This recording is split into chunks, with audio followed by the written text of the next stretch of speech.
Hey guys, Paul here. So today I'm going to be talking a little bit about how Yu-Gi-Oh sort of neglects draft formats, but how I feel that this is something that the game could really take advantage of. And it's actually something that was brought to my attention on my recent YouTube community tab post where I asked you guys for topic suggestions. So this is from Harvey Cruz. He says, if sets should be more suited to a draft format, and why Yu-Gi-Oh seemingly ignores draft as being a really fun way to play card games.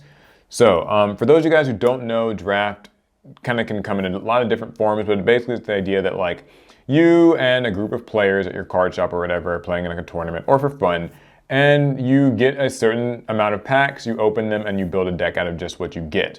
Draft itself, though, can take on a few, like there's different methods of doing it. You can do the method where like, okay, you've seen it in maybe a few of our like house tournament videos where like everybody opens like one or two packs, picks a card, passes it around the table, and like, you kind of repeat until you're out of cards.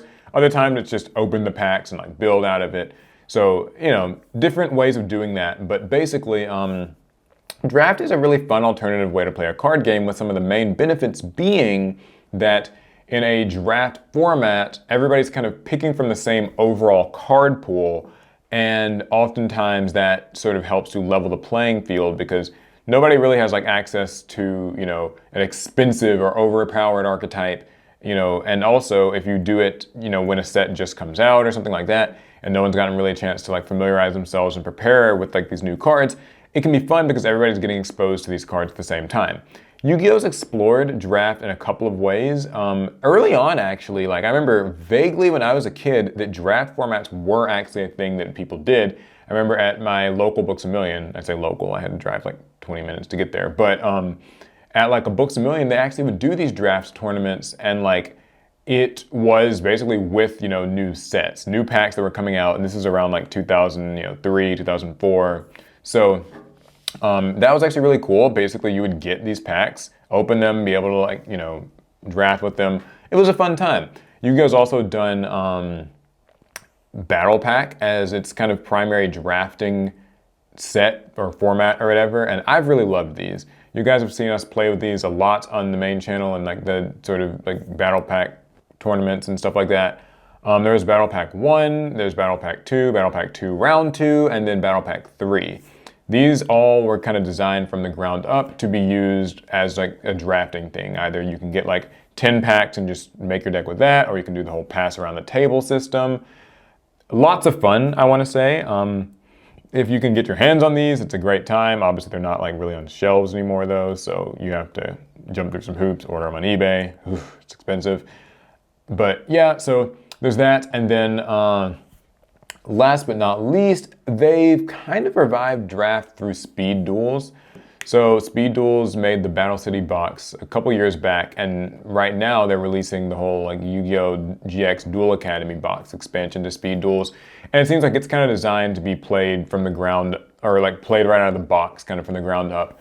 And, yeah, so you could play that with your friends and draft it.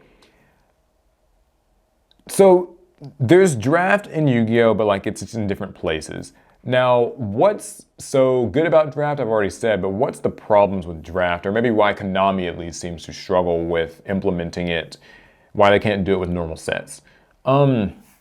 So we'll have to rewind a bit to what I was saying. When I was a kid, they would have like draft at Books A Million, and they'd play it with like just new sets as they came out.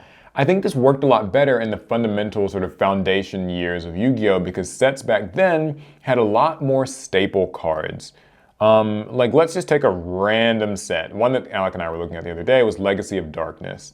So we were surprised to find out that like Legacy of Darkness had Rhoda in it, Reinforcement of the Army. It had Warrior Returning Alive. And it just had like a number of other like staple cards in it. And if you look back at most of those sets, that's where you got like your basic stuff like your Trap Hole or, Bottomless Trap Hole. That's where you got, maybe a card like Fissure, Mystical Space Typhoon, Call of the Haunted, Torrential Tribute, Mirror Force, Raigeki, all of these just spell and trap staples that kind of have existed in the game in some capacity at least since then, came in those sets, oftentimes in multitudes. One set might have like over a dozen different like new staple cards in it. These days though, that kind of feels different. So if you're drafting with a set that's got those sorts of cards in it, then you're likely to see them, and everybody knows that no matter what deck you want to build, you've got to have the staple cards. You've got to at least have a little spell and trap removal, Dust Tornado or MST. You kind of got to have a little bit of ways to deal with monsters. That could be your trap holes or, Raigeki Break or Mirror Force or something, something to stop attacks, something to maybe draw cards or get things back from the grave. These days, though, a big difference is we don't actually get new major staple Yu-Gi-Oh cards a lot. We do get cards in sets that could maybe be considered staples, but oftentimes they get ignored because they're just not as strong as things that have existed for a long time in the past, and they're not, the super highlight staple of the day like Pot of Prosperity, Forbidden Droplets, things like that. You really only get maybe one of those every other set. And so it makes drafting a little bit weird because what you're instead sort of tasked with is a lot of archetypes. And if you don't like any of the archetypes in a new set, well, obviously that's a problem, but also archetype support tends to kind of be staggered out in Yu-Gi-Oh! So, let's say that we were trying to do a draft with, what is the most recent set? What is it? Battle of Chaos? Yeah, it's a very forgettable set in some ways. Battle of Chaos has, one or two support cards for a myriad of archetypes. DDDs get 2 or 3 cards. Ghost Tricks get 2 or 3 cards. A bunch of random archetypes you kind of vaguely remember get 1 or 2 new cards in Battle of Chaos. It's awesome. If you're a fan of any of those archetypes, then you get a card or two to play around with, and that could be transformative for you. But if you just open a few packs of Battle of Chaos and get a bunch of random cards from archetypes that already exist, so these are just new supplementary cards, it's nearly impossible to build a deck out of that.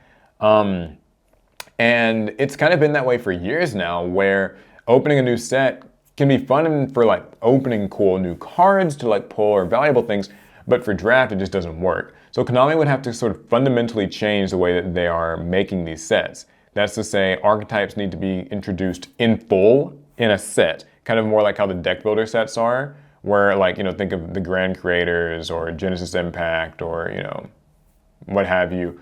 Ancient Guardian, something like that, where the decks are kind of, all the cards you need to build a deck are within that pack, but also you need to include a lot of staple cards. There's got to be MST or some MST equivalent card in a lot of these. There needs to be a sort of Pot of Duality or Extravagance or equivalent style card in there. Similar thing with monster removal.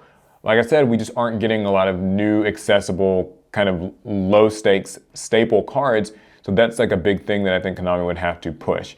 Also, card balancing is so hard now.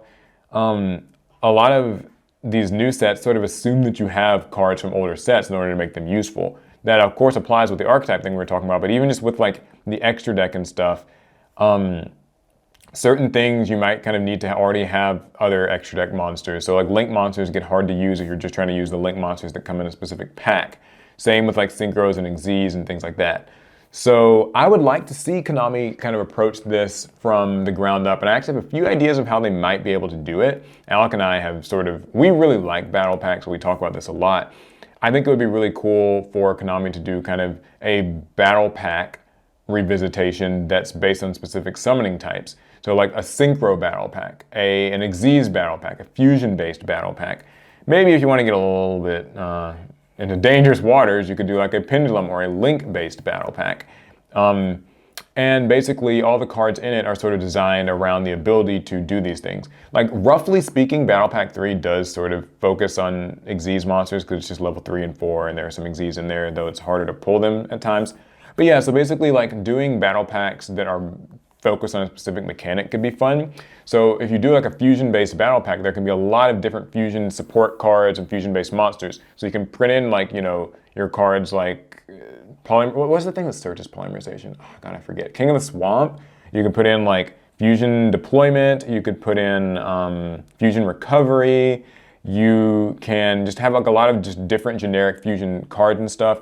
And then throw in a lot of the fusion archetypes, though try to lean them more towards general fusion and not hyper-specific fusion. What I mean by that is having Fright for Patchwork could be great because it just gets you polymerization and a Fright for card, and you can then use that in a lot of different ways. Having sort of cards like Despia or Shadal that sort of fuse with just attributes and stuff, but you can still have some of your favorites like heroes, especially the Omni hero style thing where it's a hero and a wind monster or whatever. I don't know, like I think that could be really fun, and you could just do the same thing for other summoning types. So that'd be neat.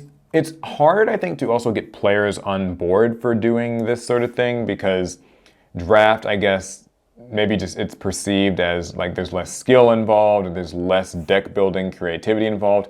I don't really think those things are true. In my experience playing Battle Pack, both the deck building and the gameplay things can really push you quite a bit. It challenges you to sort of think outside the box, and it really like forces you to rely more on your Yu-Gi-Oh fundamentals than just knowing the one archetype and its one combo that it can do. It's kind of more about like, you know, just card economy matters a lot, card versatility and like finding useful staples, and you know, deck building ratios and stuff mean a lot more in Battle Pack. So yeah, all in all, I don't know that Konami will ever like revisit it in a grand form, but it seems like they're at least trying their hand at it with like the Speed Duel things.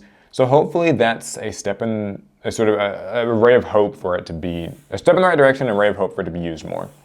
So yeah, that's pretty much it.